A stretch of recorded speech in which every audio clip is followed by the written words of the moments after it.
How does it perform in terms of sweep picking and soloing?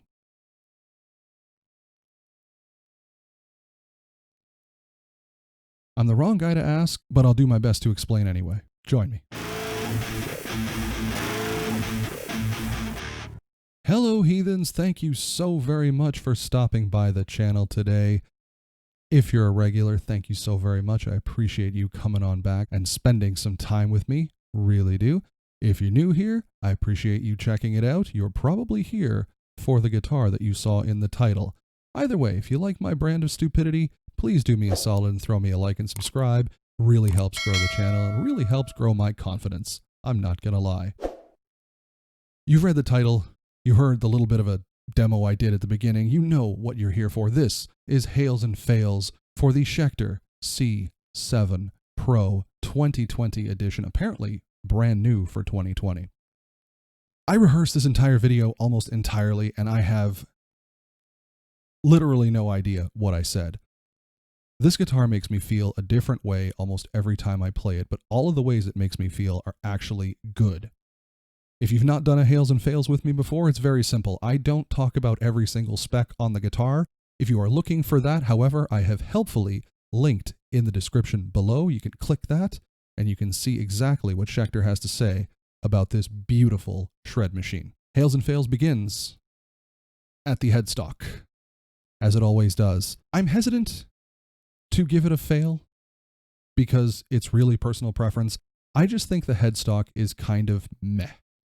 And that's really the only meh or bad thing I have to say about this guitar. I'm just not the biggest fan of the design, and if I'm being brutally 100% nitpicky, I don't know that you'll be able to see it, but the paint job right about in here is less than favorable. This is in Canadian dollar monies, it's a $1,000 guitar.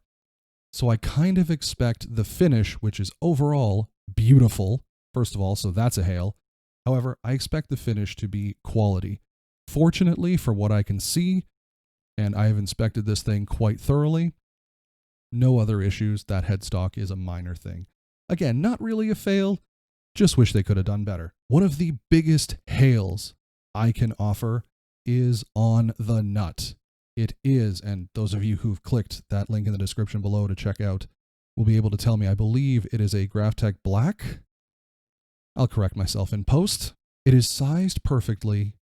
You don't get a lot of what I'm going to call G string wandering out of this guitar, which is very helpful because the G string is always the one that goes out of tune.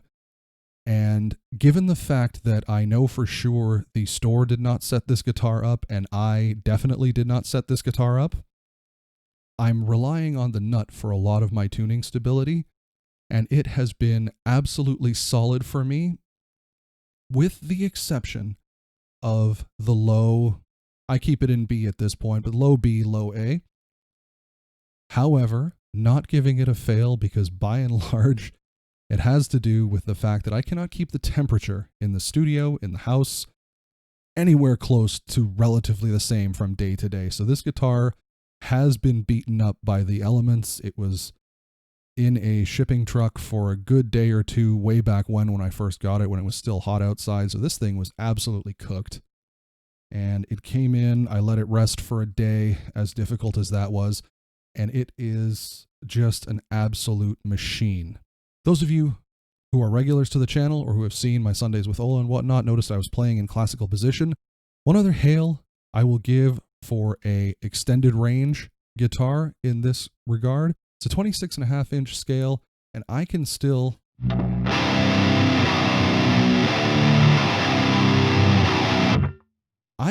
get there perfectly. No problem, no tension in the shoulder, and I just feel really comfortable playing this guitar in almost any position. When you sit standard position, it's really nice to have that extra little bit. However, I find that my access, this is strictly me, my access to the higher frets gets limited in standard position, but I will get there because that is a me problem. That is not a this guitar problem. I normally separate the hails for neck quality. However, I'm just going to lump this all into one because holy shit is this thing magical. If you run your fingers along the edges, you have absolutely no rough marks whatsoever. Nothing is cutting you. Again, for 1,000 Canadian dollar monies, I would prefer nailed in. These are glued on. They are also, as far as I can tell, not the superest of jumbo frets. So when you do start talking about higher fret access, you definitely can get up to where you need to be, and it doesn't feel awkward or squished or in any way impedes your playing, which is really awesome. Really good to see. Also, I noticed a lot of people in the last video are letting me know that they are buying a 7-string or this particular for the first time. Well, obviously this particular for the first time because it hasn't been out before, but they're buying a 7-string for the first time. Let me do a little bit of newer guitarist beware, only in the fact that you will have to change your technique. This is one of the flattest 7-string profiles I have played, and I have played an Ibanez some 20 years ago. I couldn't even tell you the model number at this point in time. But it was absolutely a much different feeling, I can tell. I have been this height since I was 13. So my hands have been this size since I was 13. So I have a reasonable understanding of how I felt when I played then. And this neck, especially in classical, I will say, in classical position, I can get absolutely everywhere I want to go. You'll notice I stay a lot up here, getting to the high fret access. You will obviously have to change your playing technique. It is a 7-string. It is very flat. It feels like a shred machine and a chug monster, which it is. 7 strings, you got to play just slightly differently. What I found for me is not so much in my fretting hand. I got decent size hand. I can get all 7 strings barred and fretted and whatever needs to be done, no problem. What I found is my picking technique, and you actually didn't see me do it during the little playthrough, but what you'll notice when I pick is a lot of the time I have my hand either spread open or sort of cramp open, but I'm always basically touching.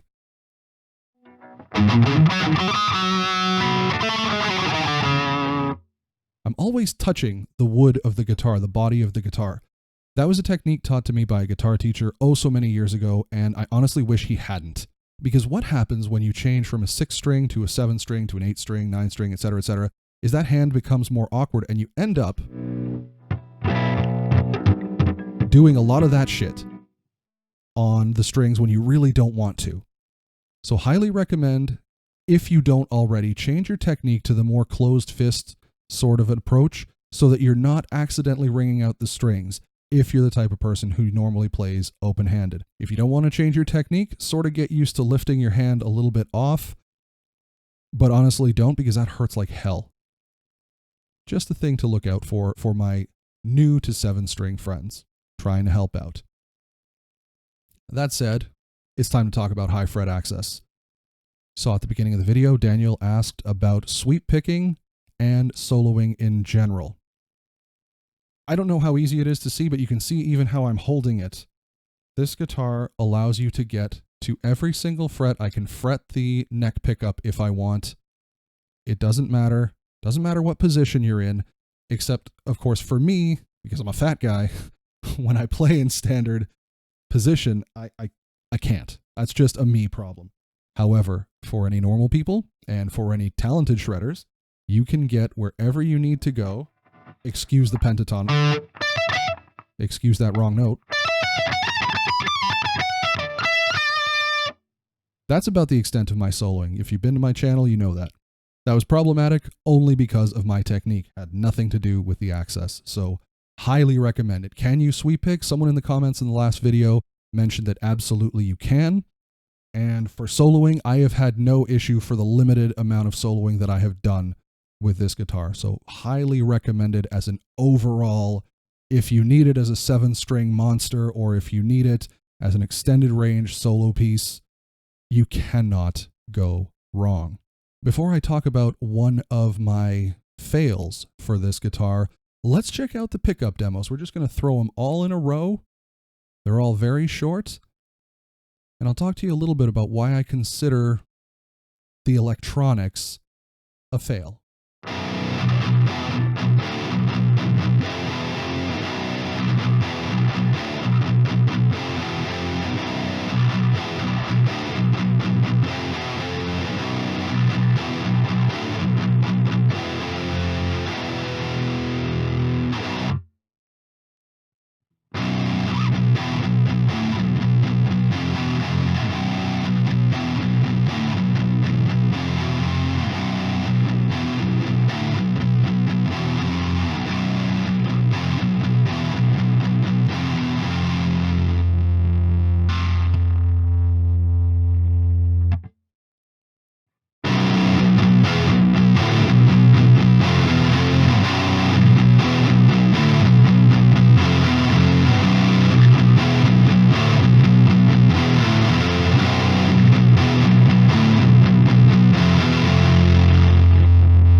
So why do I consider the electronics a fail?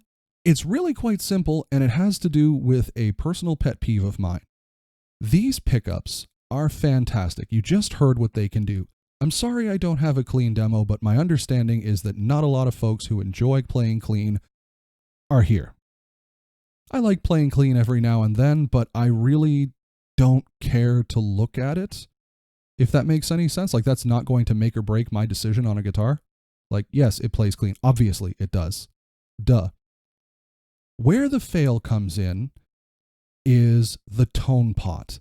And let me explain. Right now, I have it at, I guess that would be 0, give or take.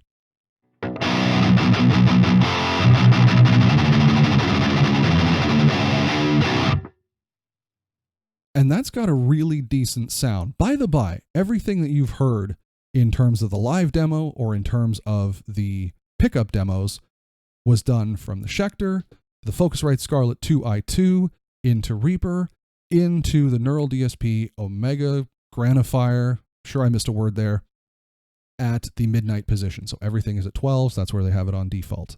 What I found, and the Granifier is the first thing that has changed this perception for me, which is why I love the amp, but that's a totally different video, is that these pickups, when the tone knob is at 10 or 0, let's say 0, I think we went 0, it has a little bit more of a trebly bite than I'm looking for, me personally, and it took a really long time. I tried it through Tone Hub, I tried it through the other Neural DSP plugin I have, which is the Fortin NTS, and I got a lot of trebly high end. Now, of course, you can EQ that out, but if you just want to pick up the guitar and jam, I felt like it was a little off. And then, of course, if you go to 10,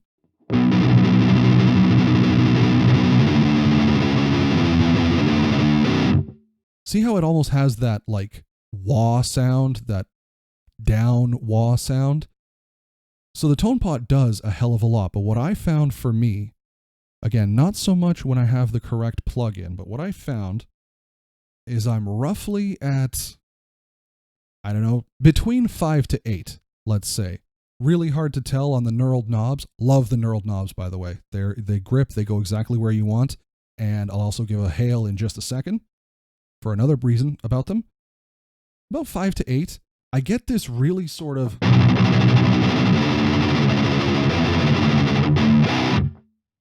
I get this really sort of nice middle of the road, and I guess, you know, it's middle of the road. I really wish, personally, and why I call it a fail, is why do we have tone knobs? I don't like, it's a shred machine. We're not looking for that wah sound because we've all got the crybaby wah. I don't, but I'm stereotyping us here, let's be real. So I just dislike the fact that I actually had to use the tone knob to find something before I found a different solution. It may be nitpicky, but it's a fail from me because tone knobs suck. However, a hail also for the electronics. It's very simply the push-pull. It's on the volume, which honestly took me a second. However, it is so easily grippable. I can switch.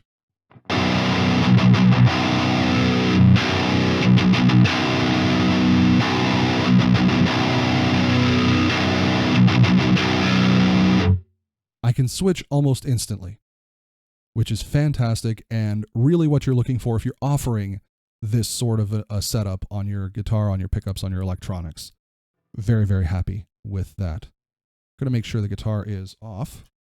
Perfect. Because this next hail involves one of my favorite things. If you've been around on the channel, you know I'm going to say a very particular S word. First of all, stunning. Loved this back, fell in love with it when I took it out of the wrap. But the S word I'm talking about is simplicity. Electronics, really easy. Didn't bother peeling that off. Haven't looked at them yet. Don't care. String through is another S word that I absolutely love. For an extended range guitar, yes. Again, I love my Floyd Rose, but I love the fact that this is string through. And I love the fact that we have, although it is not a hip shot, it is a beautiful interpretation of a hip shot style bridge. It is so out of the way when you play, and it is so just like you can glide your hand over it. There's no issue, and you can almost go too far back. Not that that's a complaint, but you can almost go too far back to where you're almost not even palm muting. And I love that. I love that it just flows. It is incredibly easy. I have fucked around a lot with this particular guitar and the intonation and whatnot. It is so incredibly easy to notice that I actually need to fix it a little bit more. That's on me. So we're going to give a fail to me for not actually setting the saddle up properly. But it's so incredibly easy to adjust them, and I really, really appreciate the fact that Schecter put that in. Again, at 1,000 Canadian dollar monies, I have no idea if they're marketing this as a beginner. I don't think so with the Pro. So for a mid-range to possibly the only 7-string you'll ever need, I love the fact that that is easy to do.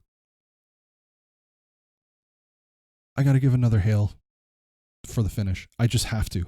I really have to. I love this beautiful, beautiful guitar. Overall, I do have to say that it is physically maybe a little heavier than you want, but again, it has the 26.5 scale. It has, if I'm not mistaken, mahogany body. I forget what the top is. And it's just a beautiful, beautiful shred chug machine. I'm sorry, again, I cannot show you the shred. That is not what I do. However, if you are looking at entering the Schecter family, if you are looking at this or at any of the 7 strings and you're like, man, this burl is amazing, it 100% is. This video does not do it justice. It looks so much better in person. I highly, highly, highly recommend. Overall, this guitar is a giant, giant hail. With all of that said, thank you so much for checking out the Schecter C-7 Pro on hails and fails. I am jdBlut. You are amazing. And as we always say, by the way, that's Evil Unicorn. He's in every single one of my videos. Please send help. As we always say to end off every single video, be safe, be consensual, and if you can't be good, well then, sweet Satan on a pogo stick, do me a solid and be good at it. Bye.